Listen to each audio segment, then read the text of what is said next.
అమ్మమ్మ ఊరిలో నిర్వహించే జాతరలో ఓ 10 ఏళ్ల బాలుడికి తన తాత కొనిచ్చిన హెలికాప్టర్ పనిచేయకపోవడంతో దుకాణ యజమానిపై చర్యలు తీసుకోవాలంటూ ధైర్యంగా పోలీసులను ఆశ్రయించాడు.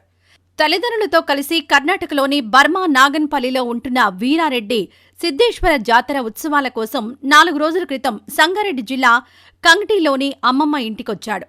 జాతరలో ఓ వ్యాపారి వద్ద 300కు బొమ్మ హెలికాప్టర్ను కొనుగోలు చేశాడు. దాన్ని ఇంటికి తీసుకుని వెళ్లాక అది పనిచేయలేదు. దీంతో ఆ బాలుడు దాన్ని తీసుకువెళ్లి వ్యాపారికి పనిచేయడం లేదని చెప్పడంతో మొదట తీసుకున్న దాన్ని మార్చి వేరేదిచ్చాడు. ఇంటికి వెళ్లాక అది కూడా పనిచేయలేదు. ఇలా పలుమార్లు మార్చినప్పటికీ 4వసారి మళ్లీ వచ్చిన బాలుడిపై వ్యాపారి ఆగ్రహం వ్యక్తం చేయడంతో వీరారెడ్డి నేరుగా పోలీస్ స్టేషన్కు వెళ్లాడు. తనను మోసం చేసిన వ్యాపారిపై చర్యలు తీసుకోవాలని పోలీసులకు ఫిర్యాదు చేశాడు. విషయం తెలుసుకున్న బాలుడి తాత పోలీసులతో మాట్లాడారు. తన మనవడు ఇంతకు ముందు తనతో పాటు పోలీస్ స్టేషన్కు వచ్చాడని, అదే ధైర్యంతో బొమ్మ హెలికాప్టర్ ఎగరడం లేదని చెప్పేందుకొచ్చి ఉంటాడని తెలిపారు. దీంతో పోలీసులు బాలుణ్ణి సముదాయించి పంపించారు. 10 ఏళ్ల బాలుడు వ్యాపారిపై పోలీసులకు ఫిర్యాదు చేసేందుకు వెళ్లడం పట్ల అతని ధైర్యాన్ని పలువురు అభినందిస్తున్నారు.